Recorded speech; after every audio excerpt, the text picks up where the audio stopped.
Well, friends, something happened on the way to the forum.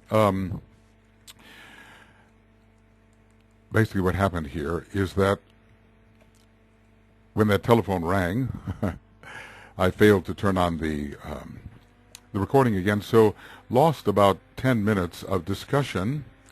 This is the beginning of Esoteric Astrology Adventure number 141A. But I do need to go back a little bit from the point when that call came. And I think, it's been rather important what was said. Not sure about the way it was said. But we've been discussing what the will is not. It's not that iron fixation, ruled by Mars. It's not what's called implacable, unshakable, immovable focusing of all energies in the need to triumph, because the forces of darkness have that as well. There was a better organization within the Allies, so that much was there. But not just an iron fixation to stand steady against the evil forces.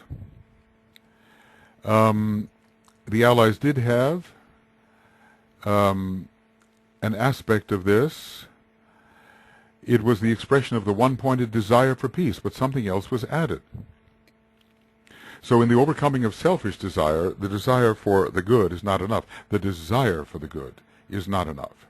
There's something else was added, this plus, which swung the tide of victory onto the side of the Allies, and it came through an unrealized effort to understand and express the quality of the spiritual will, which is ever the will to good of the whole. It was an atmic contact. It was something that came through their level of identification with the good, with these, I call them standing waves of purpose, which exist in the world of being and which are created by the mind of the deity. Somehow they were in contact with that, maybe inchoately in a certain sense, but they touched it.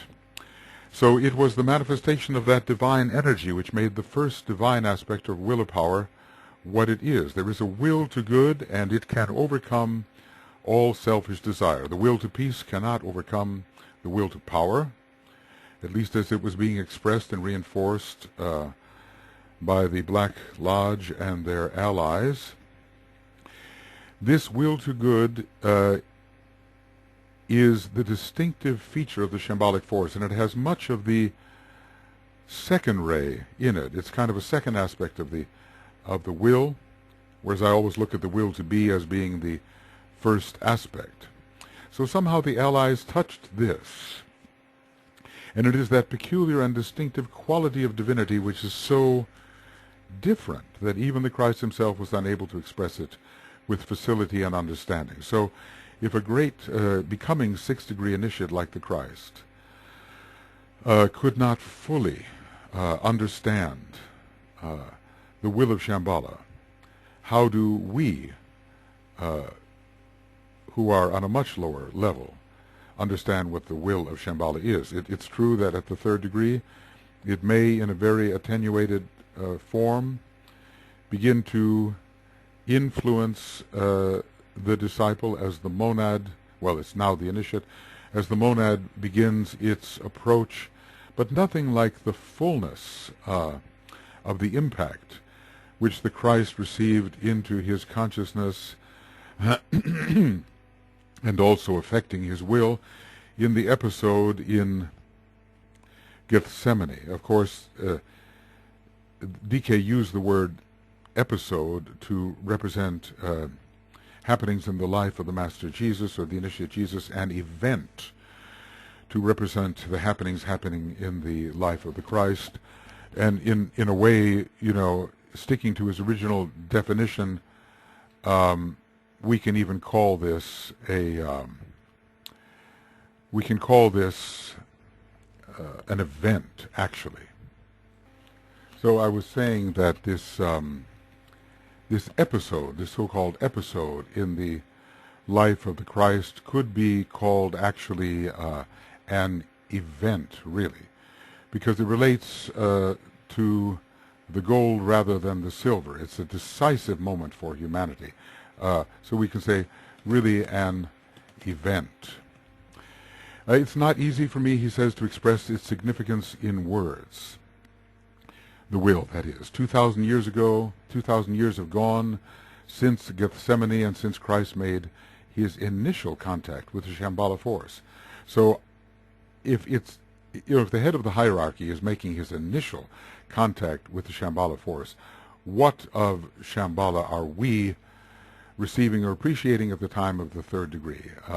It may seem stupendous to us, but it is not to be compared with that which the Christ received. His initial contact with the Shamballa force, and by this means, and on behalf of humanity, established a relationship which even now, at the close of 20 centuries, is but a thin, frail line of connecting energy, that is the will. It is so for humanity and Shamballa, and not for the Christ, because he is, in his role as world savior, a member of the council of Shamballa. I don't know if it's at the same depth as the Buddhas of activity, because they are already former planetary logoi, but still he's a member of the council. So this force of spiritual will was brought in by the Allies, and it had the necessary effect. Probably the occult reasons for the victory of the Allies was not understood. Maybe in a way they outnumbered the Germans. Of course, that's true. Germany, with its fourth ray soul, had started a two-front war. It had started a two-front war. The United States, with its Gemini, was drawn into a two-front war, but had more resources in the last analysis and resources of population, and were aided by the advance of the Soviet Union. So really, the war was being fought on three fronts, really. The Russians were coming in from the west. The United States was coming in from the east. That's two fronts, and the United States was fighting far, far to the west, so far that it became the east, a battle with Japan.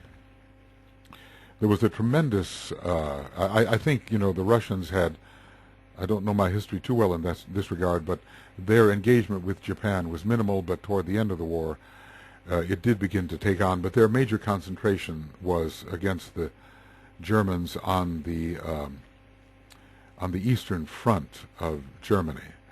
And then the Allies were coming in from the west, but the United States had to sustain as well the battle in the east.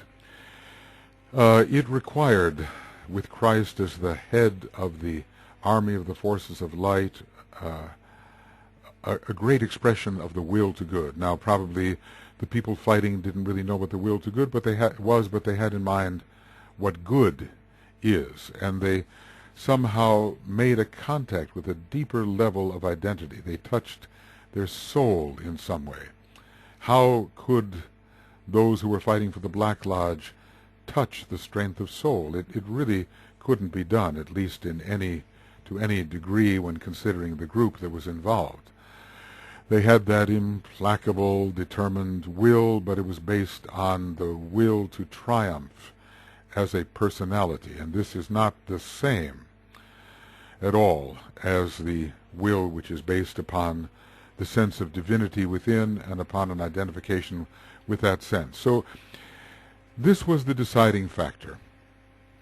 In some way the spiritual will entered, in some way the will to good entered, and gave that irresistibility, that invincibility, plus the organization, that invincibility to the Allied forces. And, of course, the hierarchy was behind them. We sometimes say, well, the hierarchy doesn't choose sides, but when it comes to a battle within the planetary logos between the lower principles and the higher, the hierarchy must choose sides. It's not their preference for certain human beings. It's preference for the energies which are attempting to express themselves.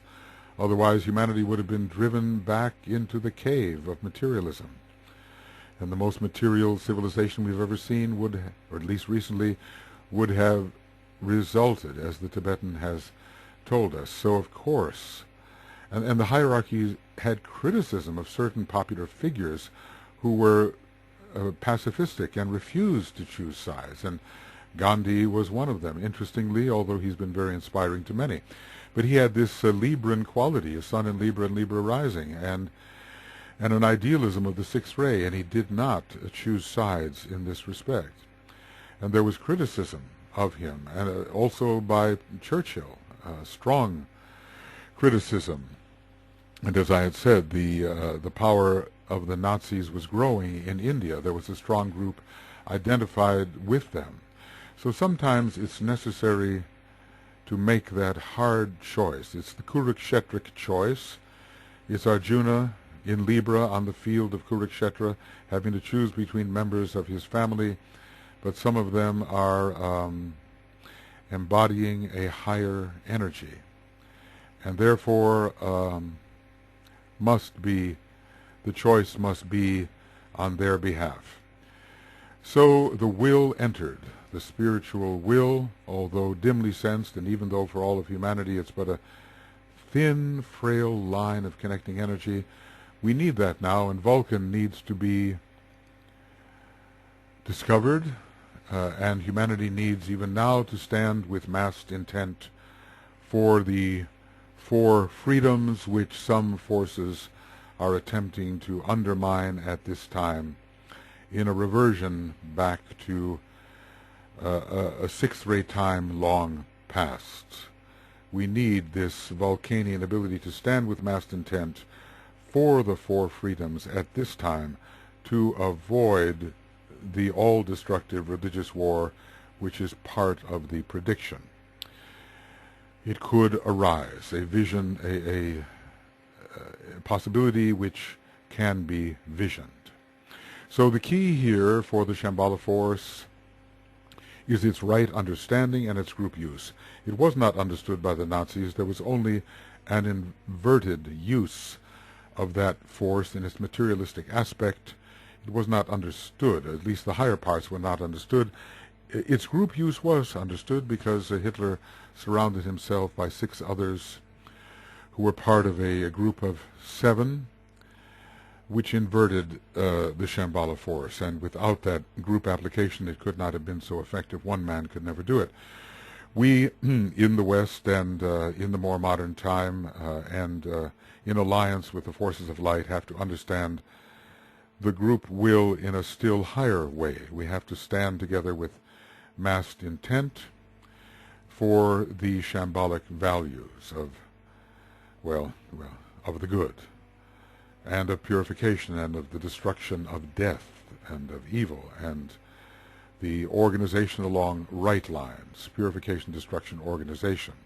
So group use and understanding. Well, now I have brought myself back to the point where I realized that somehow the recorder was not on. And so we are continuing that on page 581. Mankind has had much difficulty in comprehending the significance of love. So, if that is so, their problem in relation to the will naturally be still more difficult. Although, if you are a student of esotericism under DK's method, you are involved in the curriculum of the will through the building of the Antakarana as much as in the curriculum of the development of love through soul infusion. So we are being given a double curriculum. I often say in relation to the Morya College, Morya Federation, once the Morya College, it is a curriculum, a dual curriculum.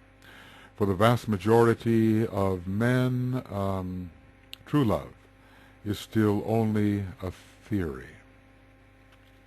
Okay. So we haven't even completed curriculum number 1, and this is true of many esotericists as well.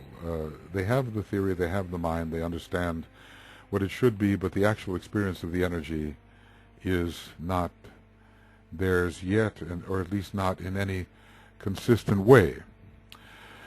Love, as we usually interpret it, works out as kindness, but it is kindness to the form side of life. that is so true. And then you become pleasant and well-loved and popular when you are kind to the form side of life. I've seen first-rate types very unkind to the form side of life, and in the last analysis, they will be the most appreciated.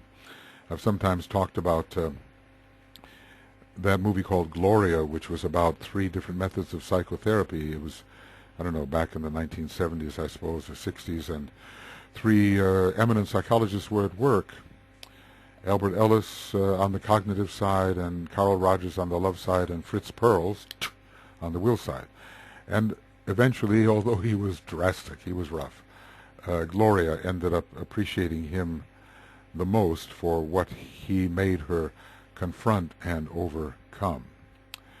And so it will be, I think, when we understand the true nature of the will, love to the soul spirit side of man frequently works out as apparent unkindness to the form side, and this we have to get into our understanding. It's for this reason that the first-rate types are so often hated, as DK says. So to the personalities of those around us, and fulfills itself usually in the desire to carry out our obligations and not to obstruct in any way those activities and relationships which tend to the well-being of our fellow men. I mean, of course, these are good things. You know, these are good things up to a point. DK sometimes talks to the first-rate types in his group, and he says, well, look, you are assured of your own love, and well, you should be, because it is there. But what about its manner of expression? You could use a little bit of the second ray in the way you carry this out. So for the vast majority of men, true love is still only a theory. Okay. Kindness to the form side of life, to the personalities. What is real kindness to the soul? What is real kindness to that part of ourselves which attempts to bring through the spirit? It fulfills itself in the desire to carry out our obligations, so we do not distress anybody. We do what is expected of us, and thereby enhance the quality of their lives, and not to obstruct in any way those activities. See, the forces of obstruction, those are the loveless, cruel forces. That's what they're called. They obstruct what is good in man. So in reflection of that, we try not to obstruct the perceived good of any person. And working out in the general well-being, oftentimes in form. I'll make sure here that right. The general well-being, and we can say often the formal well-being of our fellow men. It expresses itself in a desire to end abuses and to bring about a happier material world conditions, and all of this is to the good, of course.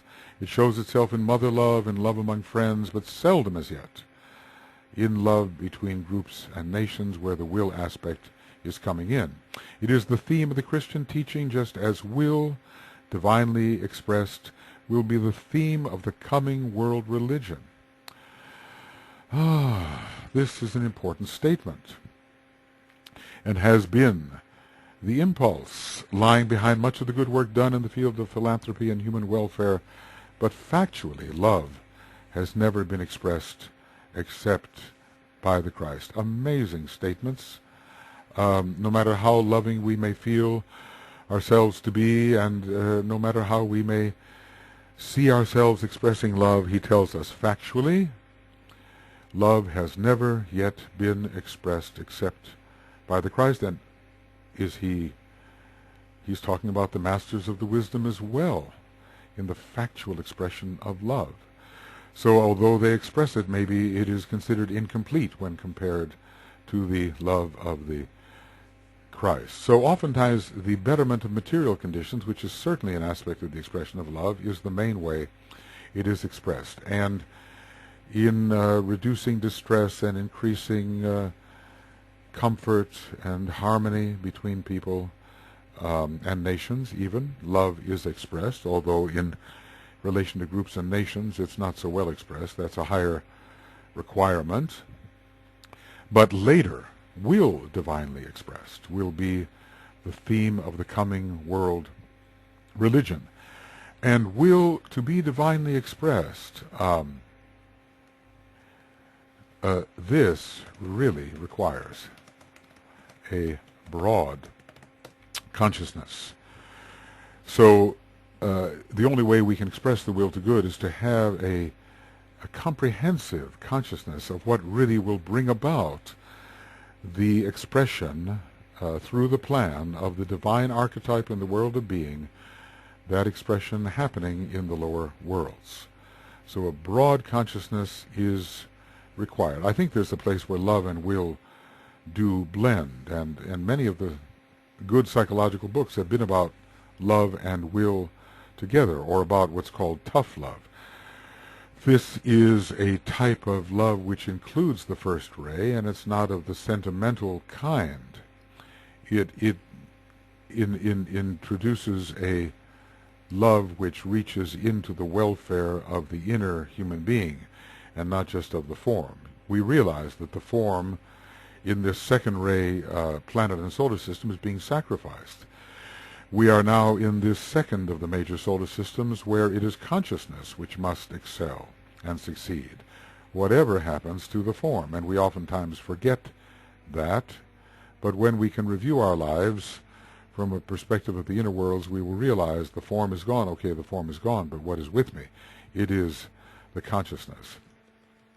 You might ask, why, if this is so, do you emphasize this highest divine aspect? Why not wait until we know more about love and how to manifest it in our environment? Because in its true expression,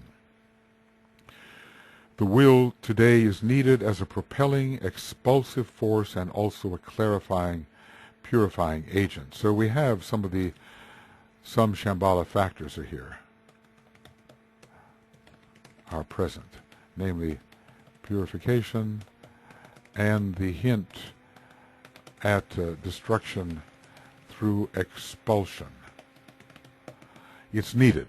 It's needed. We have a dire state. We live on an essentially first-rate planet. It's esoterically non-active, we are told, but the first ray will have its way, especially in the function within the solar locus, so as a base of the spine center. So we have to begin cultivating this, and that the whole question of progress onward and driving forward through space, which are the motions connected with the first ray, are needed now. Otherwise, we have the possibility at this juncture of relapsing into a condition which will not take advantage of the Shamballa impacts. So Shamballa itself is driving things with its impacts, propelling us forward, expelling via Pluto the evil that is still resident within us, within our aura. And we also need to see the difference between good and evil, and many rosy-eyed idealists do not see that yet. Their motives are good, but they are not realistic about the clear lines of demarcation between good and evil on our planet. Sometimes those lines are sinuous, as Master Morya has said, and it's tough to destroy the evil ones without destroying the good ones too. But increasingly the sword, I come to bring not peace but the sword of clarification and discrimination between good and evil, will be introduced to humanity, into human consciousness.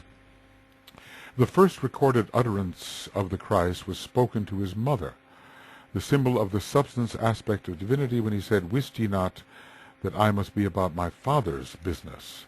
So this is spoken in relation to Virgo, the mother, and also the sign of, one of the signs of, interestingly, business. There are two kinds of business operating. And the busyness in relation to the third aspect was not what he had in mind. So is this the utterance of the Christ? Or is this the utterance of the Master Jesus, the initiate Jesus, on his own, because he was a third-degree initiate? Or is this the utterance of an early contact with the Master Jesus by the Christ, where he was inspired to say such a thing? It's about the will, isn't it? I must be about my Father's business, and not what you want me to do, come out of the temple, come home, you've missed your supper or whatever, taking care of the form. That business related him to the first divine aspect, the monad or father aspect, and was the fulfillment of purpose and the carrying out of intention, the will and purpose of God. That business related by him to the first divine aspect, the monad or father aspect, was the fulfillment of purpose, which later occurred, and the carrying out of intention, the will and purpose of God. So the Christ was already a fifth-degree initiate at that time. He had to have been. If he had been the head of the hierarchy ever since the Buddha left at the death of the Buddha, which was, at least 500 years before the birth of Jesus. So he was already foreseeing what he would have to do, and even if it was only the Master Jesus, he would be responding to the first impact of his monad, first conscious impact of the monad. His second utterance came at the time of the baptism in Jordan, when he said to John the Baptist, "Suffer it to be so, for now, and thus it becometh us to fulfill all righteousness." John said, "Look, Lord, you should be baptizing me. I should not be baptizing you." But Jesus had to enact, and of course the Christ really took over at that time, more powerfully at the time of the second initiation. He had to fulfill the law, fulfill the prophecy, and he had to go through externally the appearance of the initiation, so that mankind would know that there was a purification to be done, and that even he, as a great Savior, would pass through that purification. As an example, at least. We cannot say that he was being purified at that time. It was more an enactment, wasn't it? Later in the desert, when the Christ was there, with the Master Jesus, I suspect, both together, they were undergoing a still more severe purification. The Christ, a kind of purification necessitated by the impending sixth initiation, and the Master Jesus by the impending fourth initiation. So anyway, here in this second initiation, which symbolizes the conquest of desire, he passes on into the realm of fulfillment, of the completion of planned righteous activity. So it's still aligned with the will, isn't it? It's planned and righteous, the right hand, aligned with the will. For his own personal desire, necessarily of the very highest order, on account of his high point in evolution, he substitutes the divine will, not because I want it to be done, or because you want it not to be done, but because we must fulfill the law, or all righteousness, which is the will. So let's say all righteousness is the will of the Father. We must fulfill that. So he is conforming even here to the divine will. And this is interesting because it is at the second initiation that will begins to be substituted for desire. Even in the case of the aspirant to initiation, it's no longer Mars, it is the growing power of Vulcan. The death of the most blatant forms of selfishness should there be found, and the spiritual will through Vulcan taking over at that point. It will be the head, which Vulcan rules, head center, over the solar plexus, which Mars rules. So these are statements of will by the Christ, or by Jesus the Christ. Again, at the close of his life, in the Gethsemane experience, he cries out. And of course, is it a cry? Is it a cry? I mean, maybe it is. Maybe the Tibetan can read the record and to know that this is likened to a cry, reaching up towards the sixth initiation, a cry generally coming from from something on the soft line ray.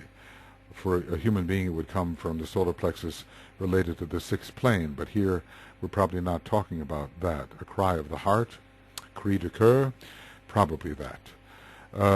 Father, not my will but thine be done. Even then, and even for him, the achievement of the full expression of the will seemed well nigh impossible. So the Christ had a great humility and a great sense of proportion. And here it's not the Master Jesus at all, is it? I think at the second initiation, where he is enacting the purification of baptism with John the Baptist. I don't think it's Jesus either. I think it's the Christ, because he really did take over there at the time of the baptism. Maybe in the temple it can be something of the Master Jesus, who was already the third degree initiate. But these are all statements of will. And DK is trying to explain to us what the will is and is not. He's entering a section of the book where the will is going to be described. So even then, in the Garden of Gethsemane, and even for him, the achievement of the full expression of will seemed well nigh impossible.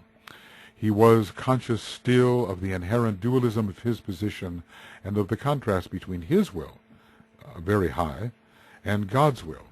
Now, it seems strange, almost heretical that there could be a contrast, but that there could be such a contrast.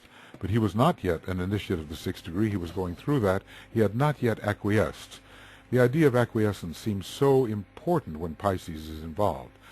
We've been talking about quiescence in the face of the higher will, acquiescence, being quiet and non-rebellious and accepting in the face of the higher will.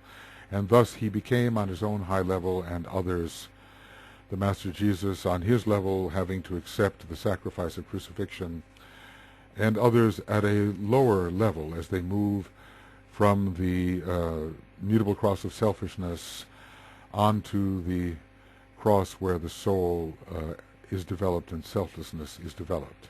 In these three utterances, he demonstrates his recognition of the three emerging aspects of shambolic life. It was an archetypal life that he led. The will which conditions the life aspect, the will which brings fulfillment of right human relations, and the will which finally conquers death. DK is going to elaborate on these. I think we find them in that order. Now, this is a Capricornian aspect of the will,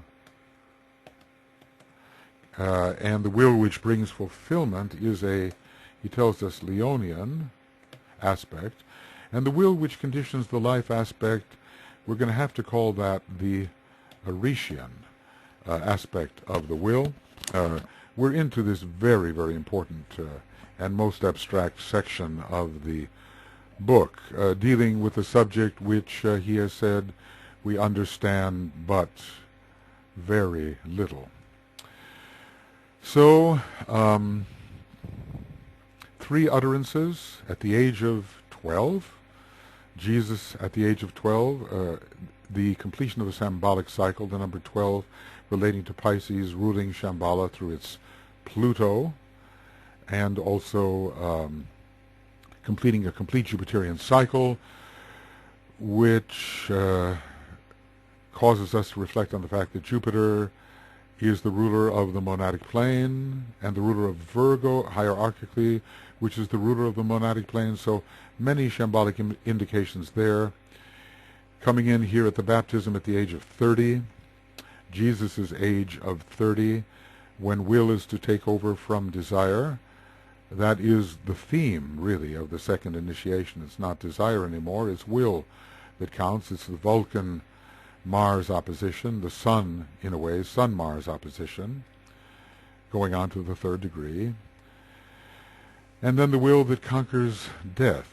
But what form of death? When DK gives us the sixth formula, following Sun, Black Antikarana, it's the formula of the word of death. It's all about the conquest of true death, of the forms that bring death, because they are out of alignment with the will of the planetary logos.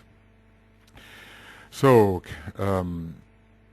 Capricorn, the will that conquers death, and he will discuss this more. It's going to be a fantastic section of the book, but who is equal to really interpret it? That's the problem, of course. The three aspects are all related to the three divine expressions of spirit, soul, and body, of life, consciousness, and form, of life, quality, and appearance.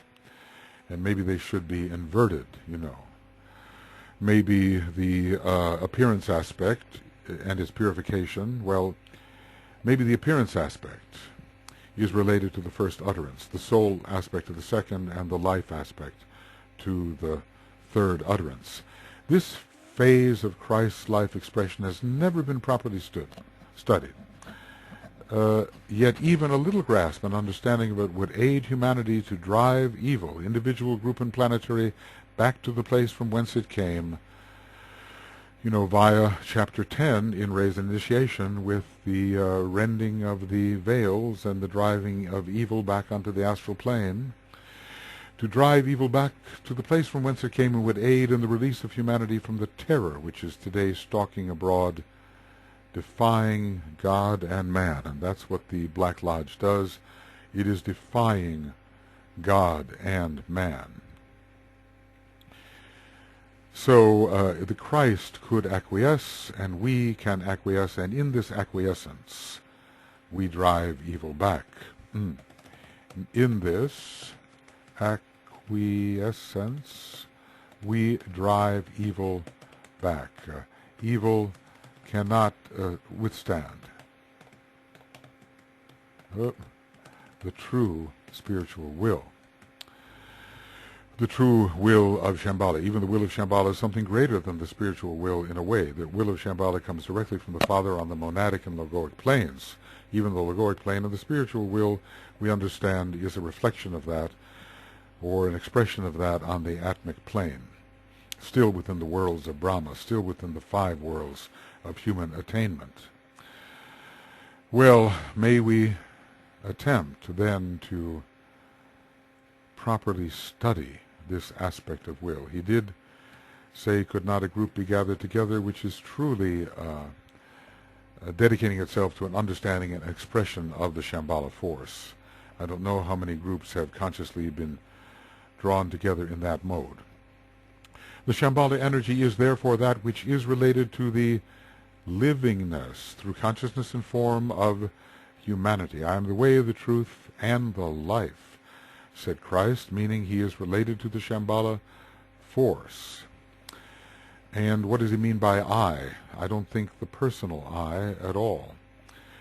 He means that he is identified with that which is the path to travel, the truth of things, and the great source of being, which is the life of all things, life itself, being and life in many ways having to be equivalent terms. We need not consider its relation to the rest of the manifested world, though there is something to consider there, especially to the mineral kingdom. It concerns the establishing of right human relations, and is that condition of being which eventually negates the power of death. So much said in this. The Shambhala energy, he's calling it an energy here, he's not calling it a force.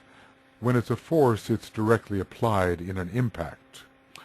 When it's an energy, it is what it is, and from that energy can be focused the force.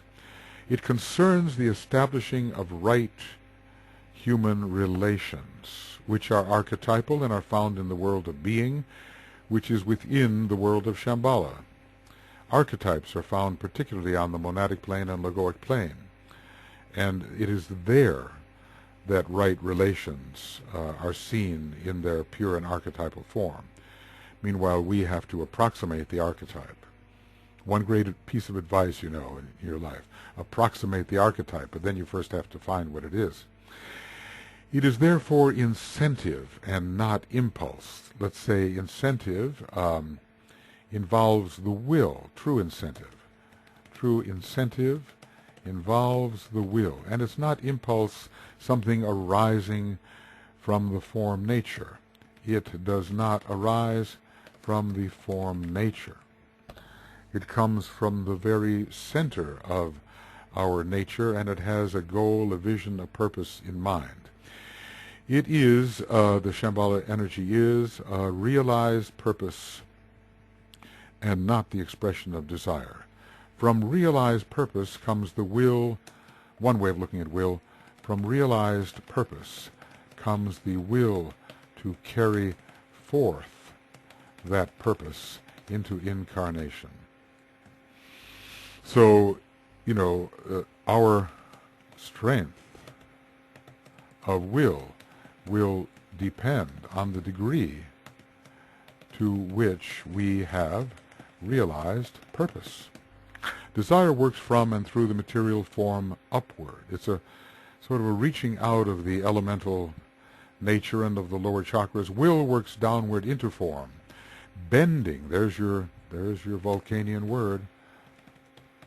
Bending form consciously to divine purpose. I think, these we really have to look at as very important statements. Desire works from and through the material form upwards. Will works downwards into form. Outward, from the center to the periphery. Bending form, bending it into shape.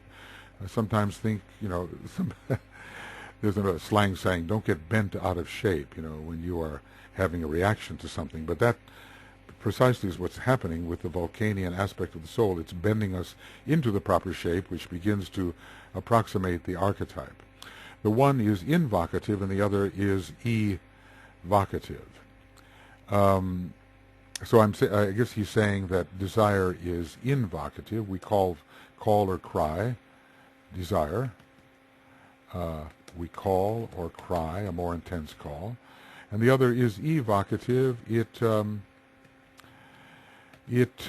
summons response. It makes response irresistible. Desire, when masked and focused, can evoke will. So a very strong Mars, focused desire, can bring a response from Vulcan. The story of Abel the shepherd and his brother Cain. But Cain kills Abel, and the will kills desire. Desire, when masked and focused, can invoke will. Will, when evoked, ends desire and becomes an imminent, propulsive, driving force, stabilizing and clarifying, and among other things, finally destroying. Whoa, this is so wonderful. If you'll excuse me, I'm going to do it again, 583 and 584. I'm just going to list here for the AAB extracts what we're going to call, that won't do, my number locks. Right, going up here, and we'll call it desire and will, contrasts and contrasted. Contrasts, okay. And we need an R in there, don't we? All right, so, I have to do this. Is it a compulsion? Is it an impulse?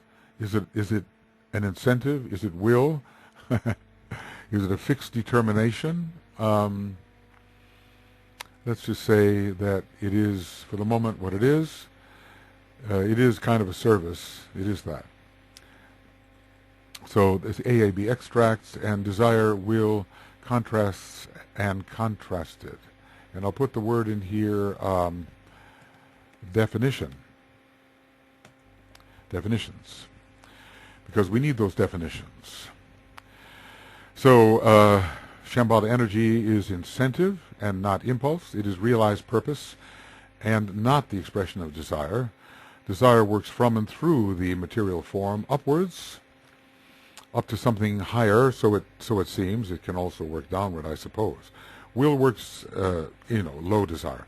Will works downward into form, bending, and that's a Vulcanian term, but I think I'll put it in red.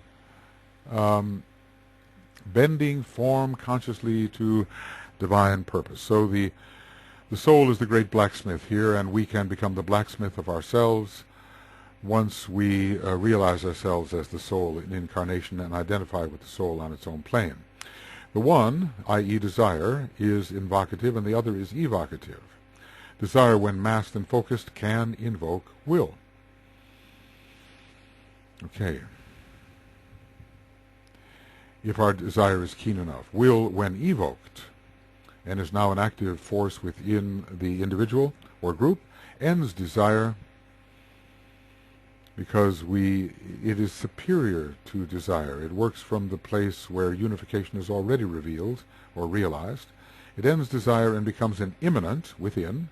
Will is immanent, propulsive, driving forward through space, driving force, progress onward, stabilizing, because it's Vulcan, it's rooted, it's standing, clarifying, because the fogs of glamour and emotion do not interfere, they are out of the way, and among other things, finally destroying. Okay. Well, that is really important, that paragraph. Finally destroying. Now, DK, of course, will tell us that there's a lot more to it, but he has to give us what we can understand.